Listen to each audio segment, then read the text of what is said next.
보시겠습니다. 창세기 1장 26절에서 28절까지 창세기 1장 26절에서 28절 말씀까지 함께 보시겠습니다. 찾기 제일 쉬운 곳이죠. 세계인들이 쉽게 볼 수 있는 함께 26, 28 함께 합독합니다. 시작.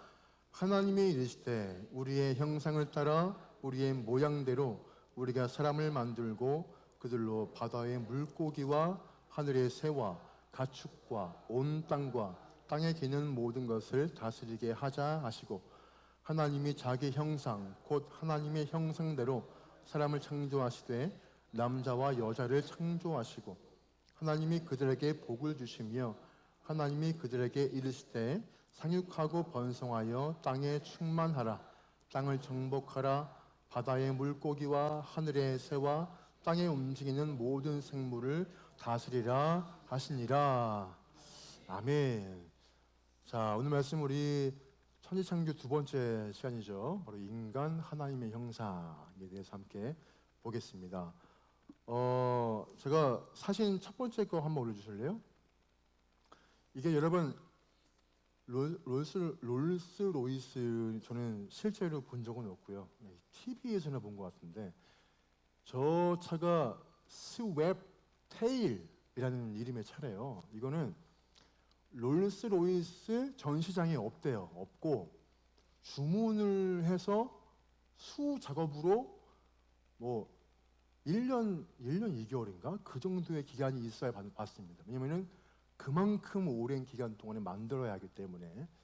저 차가 이 차가 전 세계에서 가장 비싼 차래요. 이 차가 지금 보이는 것처럼 가격이 무려 1,300만 달러, 1,300만 원이면 좋겠지만 1,300만 달러이니까 우리 한국 돈으로 하니까 보니까 약 146억 차요. 146억도 아니고 140억을 더 줘야 할 수 있는 엄청 비싼 차라는 거예요.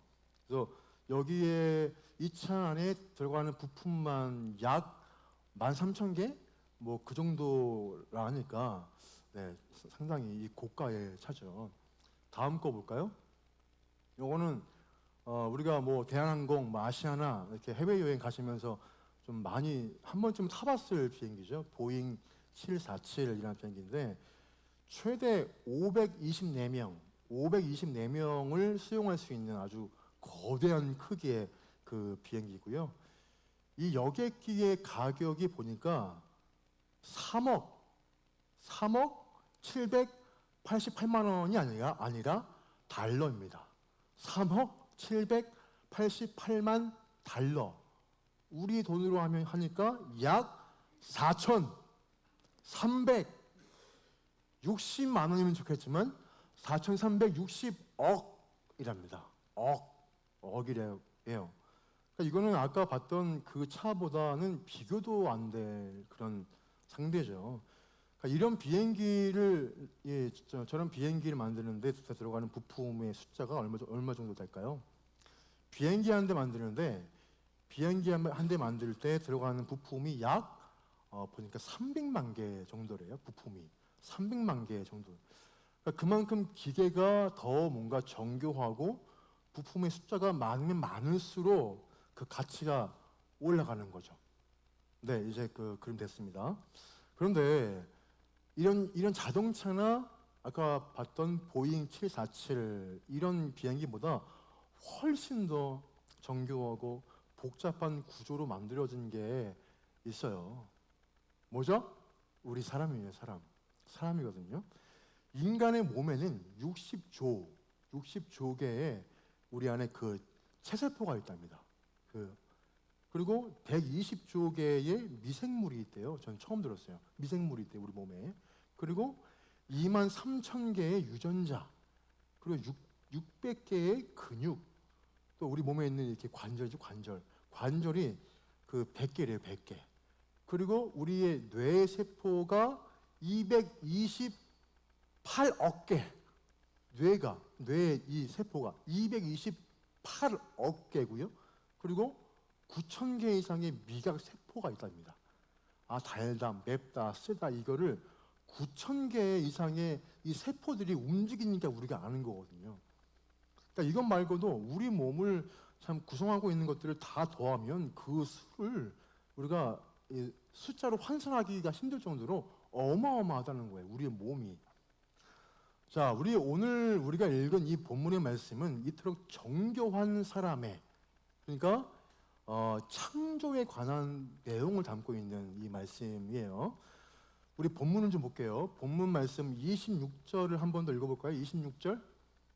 자, 함께 26절 함께 합니다. 시작. 하나님이 이르시되 우리의 형상을 따라 우리의 모양대로 우리가 사람을 만들고 그들로 바다의 물고기와 하늘의 새와 가축과 온 땅과 땅에 기는 모든 것을 다스리게 하자 하시고. 아멘. 자, 여기에서 신앙생활을 오래 하신 분들도 반감을 제시하는 단어가 있어요. 한 분이신데 왜 우리죠?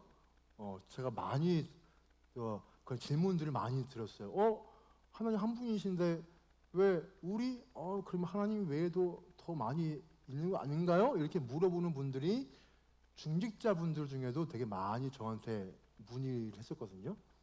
그럼 보세요. 여기 반복되는 단어가 뭐라고요? 우리예요.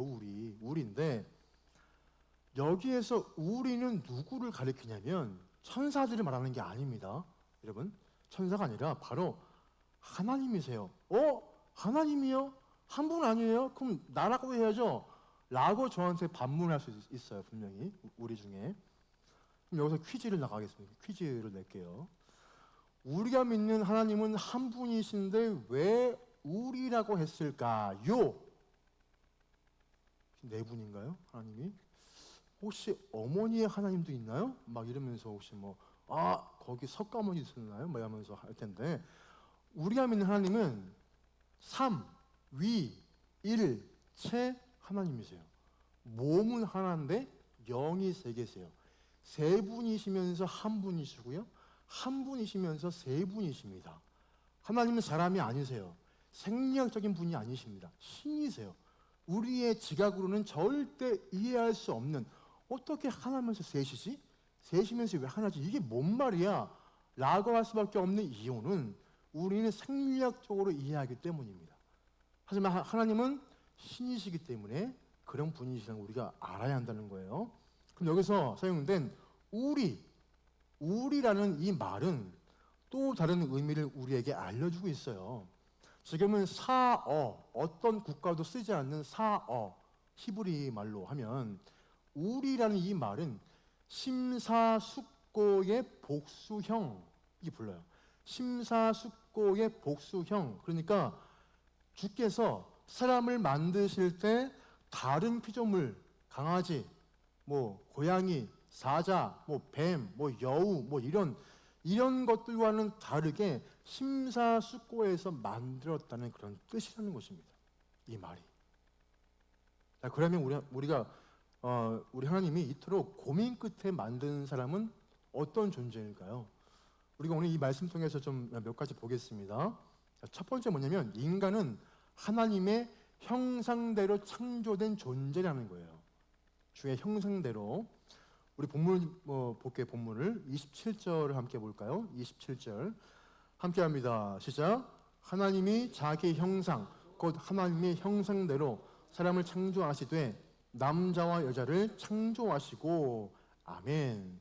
자, 다른 존재와는 다르게 하나님은 우리 사람을 하나님의 형상대로 창조하셨다고 했어요. 주의 형상대로 했답니다.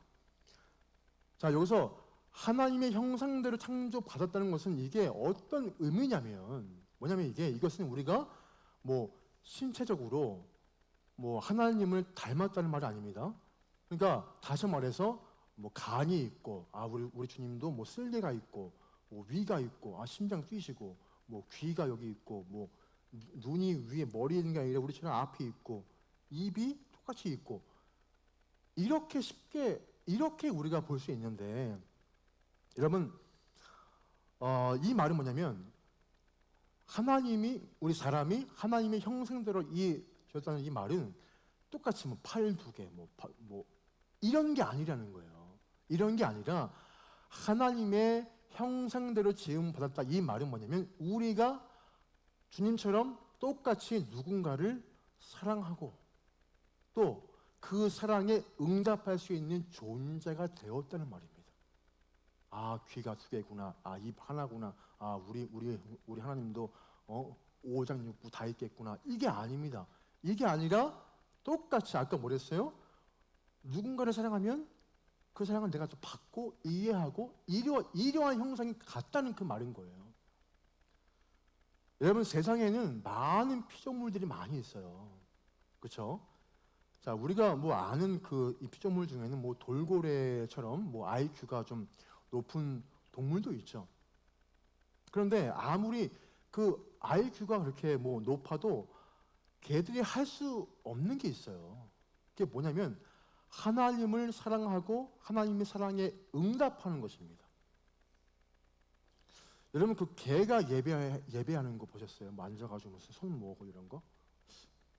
그 뭐 원숭이가 뭐 예배하는 거 뭐 그렇습니까?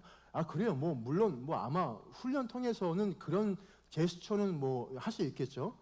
그런 척. 그런데 그것은 그냥 겉모습일 뿐이에요. 걔들이 뭐 하는지 몰라요. 그냥 하는 척 하는 것 뿐입니다. 지구상의 모든 생명체 중에 하나님을 예배하는 존재는 우리 인간밖에 없어요. 우리밖에 없어요.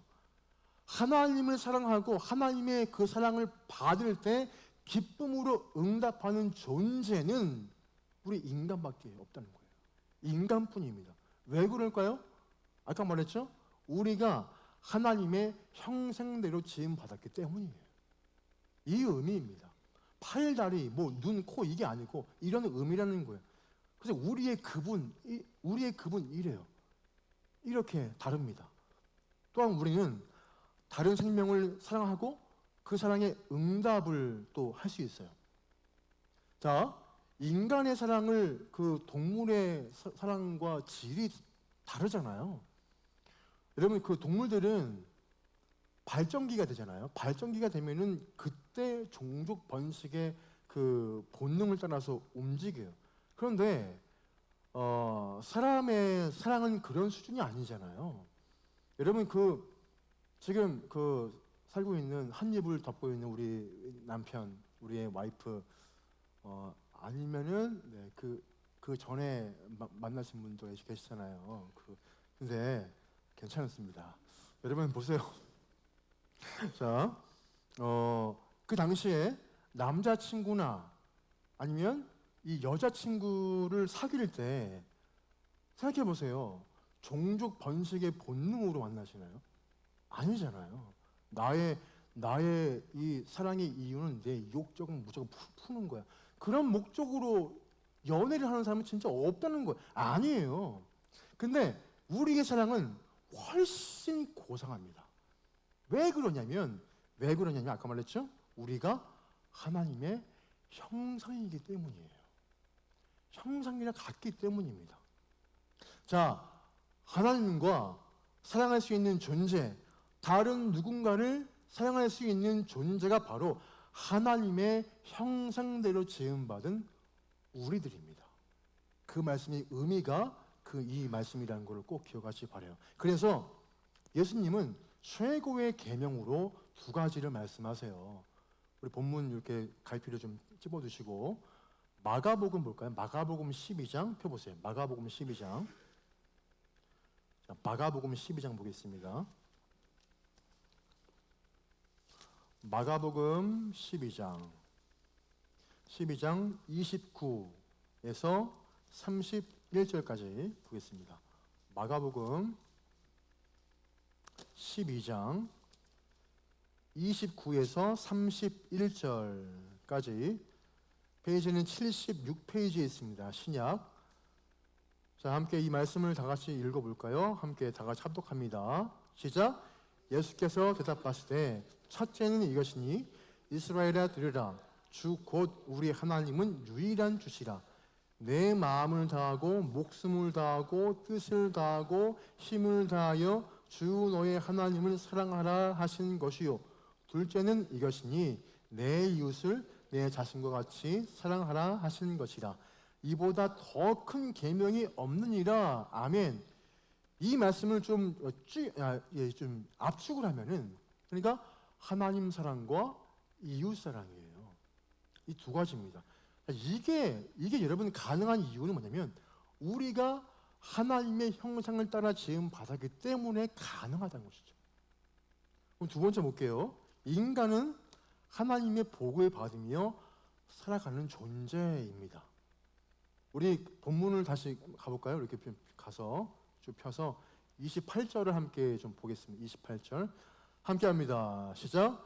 하나님이 그들에게 복을 주시며 하나님이 그들에게 이르시되 생육하고 번성하여 땅에 충만하라. 땅을 정복하라. 바다의 물고기와 하늘의 새와 땅에 움직이는 모든 생물을 다스리라 하시니라. 아멘. 자, 인간이 하나님의 복을 받으며 살아가는 존재라는 이 말은 요거를 좀 바꿔서 말하면 뭐냐면 인간은 하나님의 그 복 없이는 단 한순간도 살 수 없는 존재라는 뜻입니다. 복은 하나님이 주신 선물입니다. 복은. 여러분, 야고보는 뭐라 했냐면 온갖 좋은 것들이 다 하나님으로부터 온다라고 고백을 했어요. 여러분, 사람이 살기 위해서, 그러니까 살아가기 위해서 필요한 최소한의 것을 뭐라 하냐면 의식주라고 하잖아요. 의식주, 먹을 거, 내가 또 뭐 입을 거, 그리고 나 혼자 좀 뭔가 거할 공간이 필요한 거, 있는 거. 그런데 의식주만 갖추면 우리가 살 수 있을까요? 이 험한 세상을?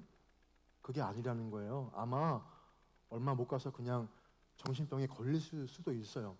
우리에게는 삶을 나눌 사람들이 필요해요.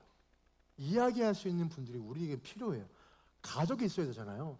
그러니까 가족이 있어야 하고 또 사랑하는, 아니면 우리 젊으신 분들은 뭐 애인이 있어야 되고 아니면 친구가 있어야 돼요.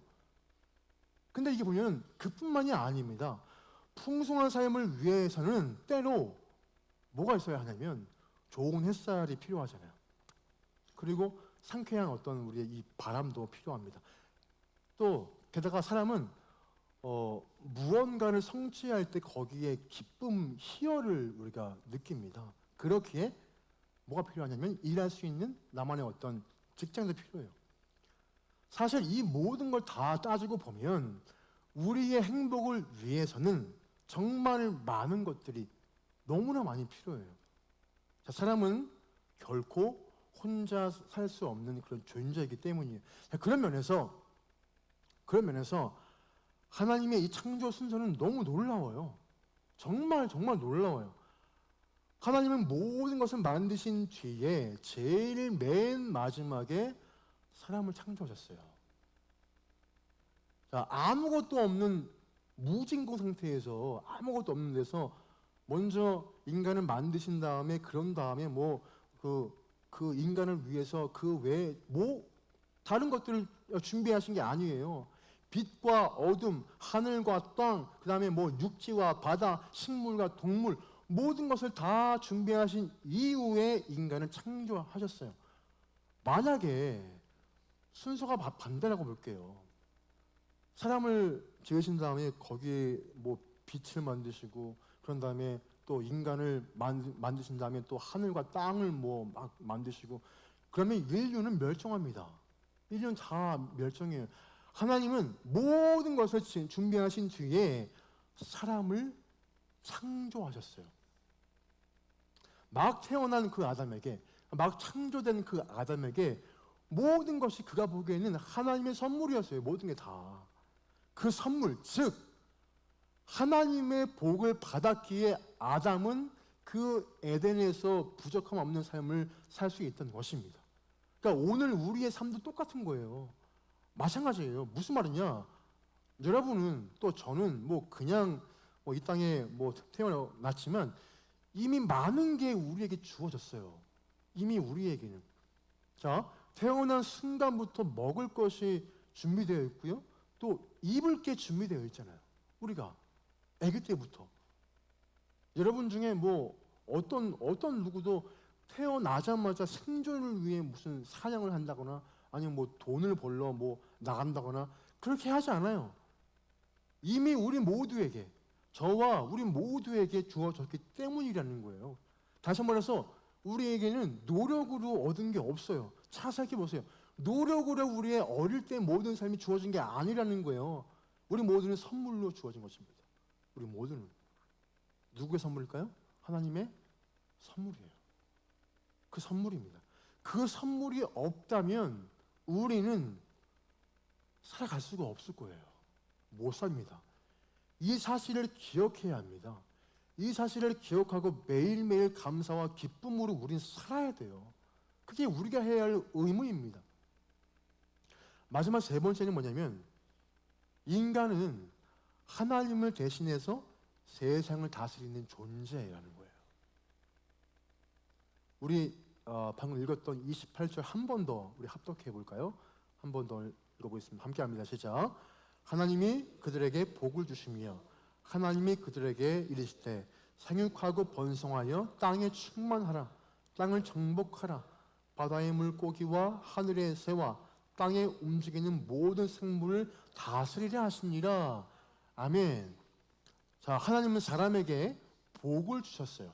우리에게 모든 걸 다 준비해 주신 것입니다. 하나님은 그 다음에 우리에게 명령하신 거예요. 이게 뭐냐면 내가 너를 위해 만든 모든 것은 너는 거기에 대해서 정복을 하고 다스려라.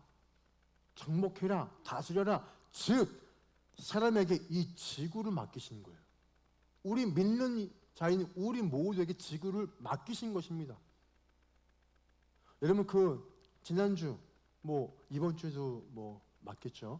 도시 풍경을 보셨어요? 이 풍경이 이 미세먼지 때문에 풍경이 멀리 있는 게 안 보여요.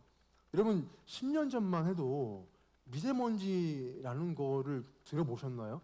황사는 들었어요. 황사는 알아요. 그래서 늘 제가 중국을 괜히 욕하고 그랬는데 이게 보니까 그게 아닌 거예요. 황사가 문제 아니라 미세먼지가 너무 심하니까 이게 우리를 더 병들게 만들어요. 근데 아무튼 그 말을 전혀 모른 채 살아왔는데 지금은 미세먼지로 이 많은 분들이 고통받고 있어요. 여러분 보세요. 사람만 고통받을까요? 그것 때문에? 길가에 심겨진 우리 나무들이나 아니면 새들이나 동물들 모두가 다 고통받아요. 이 미세먼지 때문에. 그러니까 이게 뭐냐면 다 생태계의 위기예요. 현재 우리는. 왜 이런 상황까지 왔을까요? 인간들의 욕심 때문에 욕심. 그러니까 이런 거죠. 돈을 벌기 위해서 정말 무분별하게 공장들을 세우고 거기에 나무를 자르고 자연을 정말 아끼지 않는 그 행동들이 이게 부메랑은 돼가지고 우리 모두에게 지금 다시 돌아오고 있는 것입니다. 그 화들이. 자, 하나님은 우리에게 이 자연 만물을 잘 다스려라. 분명히 말씀에서 우리에게 말씀하셨어요. 말씀했습니다. 이 말씀은 자연을 우리 마음대로 사용해라. 아무거나 다 그냥 잡아서 먹어라. 이게 아닙니다. 네 마음대로 다 나무 다 자르고 네 마음대로 써. 이게 아니라는 거예요. 우리는 하나님으로부터 정원사의 사명을 받았지 우리는 나무꾼의 사명을 받은 게 아니에요. 정원사는 정원의 나무와 풀들을 관리합니다. 거기에 물도 주고 가지도 치고 잡초도 뽑고 다 그 일을 합니다. 그런데 나무꾼은 오직 뭐하냐? 나무를 베는 것에만 급급해 있어요. 거기에만 관심이 있어요. 왜? 많이 베면 베수록 많은 돈을 내가 벌기 때문입니다.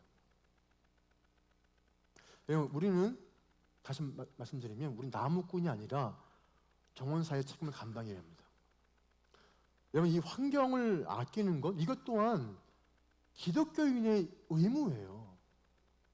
기독교인은 그냥 앉아서 주여 주여 내 신앙이 뜨거워지고 누구 도와주고 그것만이 아니라 말씀 그대로 지키는 게 기독교인이라는 거예요. 우리에게 명령하신 말씀이 정원사의 사명을 우리에게 주신 거 아니겠어요? 최근 저도 환경에 좀 관심이 생겨서 세수를 하고 그 물로 발을 닦고 또 물 저기 그 종이컵 있죠? 거기에 제 이름을 써놔요. 그래서 그거 하루 종일 씁니다. 뭐 그렇게 하기도 하고 양치할 때 저는 물 틀어놓고 그냥 하거든요. 근데 알고 보니 그게 안 되겠더라고요. 그래서 이제 물 양치 그 컵 해가지고 그거 하고 뭐 그런 작은 것들을 좀 이렇게 하고 있습니다. 자, 우리도 이런 작은 노력이 정말 필요한 시기 아니겠습니까? 자, 우리 이제 정리할게요, 말씀을. 자, 첫 번째, 인간은 하나님이 심사숙고해서 만든 하나님의 걸작품입니다. 우리는 여러분은 정말 귀한 존재세요. 정말 귀하신 분들이세요. 스스로를 사랑하시기 바랍니다. 할렐루야. 그리고 인간은 하나님의 형상을 따라서 지음받았어요. 그래서 하나님을 사랑할 수 있고 그 사랑에 응답할 수 있는 유일한 존재가 되었습니다. 그게 우리의 모습이라는 거예요. 두 번째, 인간은 하나님의 복을 받으면서 살아갑니다. 내일도 살아갈 겁니다.